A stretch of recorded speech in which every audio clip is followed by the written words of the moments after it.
Reform అంటే ఏంటి, ఎందుకు ఇంత కష్టపడుతున్నారు అని? 317 అలొకేషన్లో భాగంగా మాకు అంటే ఎలాంటి సమయం ఇవ్వకుండా మాకు ఆప్షన్స్ పెట్టుకోమడం జరిగింది. అందులో భాగంగా మాకు సమయం ఇవ్వకపోవడము, మేము ఏ విధమైనటువంటి అసెస్మెంట్ చేసుకోలేకపోవడం వల్ల మమ్మల్ని బలవంతంగా మీరు జూనియర్లు అయినటువంటి ఉపాధ్యాయులు దూర జిల్లాలకు వెళ్ళాలని పంపించడం జరిగింది సార్. మేమందరం కూడా ఎడ్యుకేషన్ డిపార్ట్మెంట్ ఉన్నటువంటి టీచర్స్ము. గత 2 సంవత్సరాలు ఉంటే అంటే అన్ని డిపార్ట్మెంట్లో కూడా స్పౌజులు ఉన్నారు, కానీ మా ఉపాధ్యాయులమైనటువంటి మేము మీకు ఎక్కువ సంఖ్యలో కనిపిస్తున్నాము. కానీ 19 జిల్లాల్లో స్పౌజ్ ఇచ్చారు సార్, కేవలం 13 జిల్లాల్లో మాత్రమే ఆపేశారు. ఎందుకు ఆపేసిల్లు అనేటువంటిది మాకు ఇప్పటివరకు సరైన వివరణ అనేది ఎక్కడా లేదు సార్.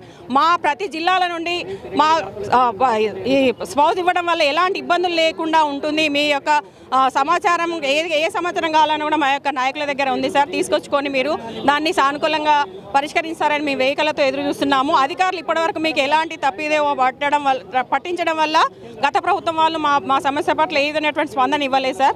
మేము ప్రతి నాయకుడిని సునీత లక్ష్మారెడ్డి కానీ, వాకాటి కర్ణ మేడం కానీ, దేవసేన మేడం కానీ, సబితా ఇందరెడ్డి మేడం కానీ, వినయ్ భాస్కర్ అయినా, దయాకర్ రావు సార్ అయినా, జీవన్ రెడ్డి సార్ అయినా, శ్రీనివాస్ గౌడ్ సార్ అయినా, ప్రతి ఒక్క ఎమ్మెల్యే దగ్గరికి వెళ్ళినాం సార్. మా యొక్క సమస్యను విన్నవించుకున్నాము, వినోద్ కుమార్ గారికి చెప్పినాము. ప్రతి ఒక్క దగ్గరికి వెళ్ళినా కూడా మాకు ఎలాంటి కనీసము చేస్తాము, టైం ఇవ్వండి అని ఏమైనటువంటి మాకు హామీ ఇవ్వలేదు.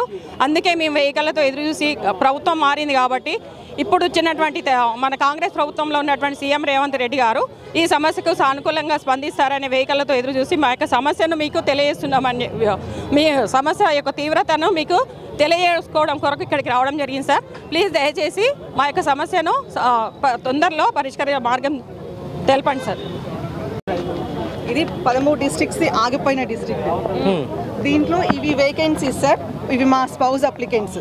ఎక్కడా కూడా చూడండి, మా స్పౌజ్ అప్లికెంట్స్ ఉన్నది 1655 మంది, క్లియర్ వేకెన్సీస్ 6286. ఇంకా క్లియర్గా డీటెయిల్డ్ ఇన్ఫర్మేషన్ కావాలి అంటే మా స్టేట్ స్పౌజ్ ఫోరం సభ్యుల దగ్గర మీకు ఫుల్ డేటా దొరుకుతుంది సార్. ఇది ప్రభుత్వానికి చాలా చిన్న సమస్య, కానీ సార్ మాకు తెల్లవారితే ఇది ఒక జీవన మరణ సమస్య అయిపోయింది మాకు, ఇది మాకు మా కుటుంబాలకి. కానీ సీఎం గారు తలుచుకుంటే వితిన్ హాఫ్ అన్ అవర్లో అయిపోయే సమస్య సార్ ఇది. 2 ఏళ్ల నుంచి నరకం పడుతున్నాం మేము. మాకు ఈ ఉద్యోగాలు ఎందుకు వచ్చినాయా అనే లెవెల్లో ఉంది సార్ మా పరిస్థితి. ఆర్థిక పరమైన సమస్య కాదు మాకు. ఉపాధ్యాయులు ఉద్యోగం చేయాలా లేదంటే వదిలిపెట్టి ఇంట్లో కూర్చోవాలా అంటే ఆర్థిక భారంతో కుటుంబం గడవలేని పరిస్థితి. ఇద్దరం ఉద్యోగాలు చేస్తే తప్ప మేము గడిచే పరిస్థితి లేదు సార్. తప్పకుండా మేము ఉద్యోగాలు చేయాల్సిందే. మాకు ఇది చాలా చిన్న సమస్య సార్ ప్రభుత్వానికి, కానీ మాకు జీవన మరణ సమస్య. ఆర్థిక భారం కూడా ఏమి పడదు. వేకెన్సీస్ లేవా అంటే వేకెన్సీస్ ఉన్నాయి. హరీష్ రావు సార్ కూడా మేము 50-60 సార్లు కలిసాం సార్. మా యొక్క సమస్యను విన్నవించి పట్టించుకోలేదు. ప్రతి ఒక్క ఎమ్మెల్యే దగ్గరికి వెళ్ళినాం. ఈసారైనా మీది కనీసం ఒక్కసారైనా ఒక్క సెకండ్ అయినా మా కోసం ఆలోచిస్తే, ఒక్క సెకండ్ మా కోసం ఆలోచించిన మా సమస్య సాల్వ్ అవుతుంది సార్. 1-2 సబ్జెక్టులు ఉన్న సమస్యను తీసుకొని మొత్తం అన్ని ఆపడం అనేది కరెక్ట్ కాదు. ఏదైతే మనకు ఉందో ఒక జిల్లా రెగ్యులర్ చేసిర్రు, ఇది పెద్ద సమస్య. ఆల్రెడీ ఉన్న పోస్టులు ఇవి ఉన్న పోస్టులను అడ్జస్ట్మెంట్ చేయడమే. యాక్చువల్లీ ఇక్కడ ఎందుకు జరిగిందంటే 317 అలొకేషన్ కంటే ముందు 13 జిల్లాలను విభజించడం జరిగింది. అది అసంబద్ధంగా జరిగింది. మా కరీంనగర్ జిల్లా అనేది 7 జిల్లాలుగా విడిపోవడం జరిగింది.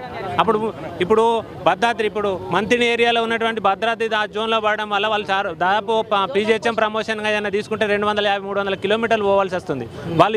వాళ్ళ జీవితం లోపల మళ్ళీ మంత్రి ముఖాన్ని చూడగలుగుతారా, కరీంనగర్ ముఖాన్ని చూడగలుగుతారా? ఇవన్నీ అసంబద్ధంగా జరిగినాయి.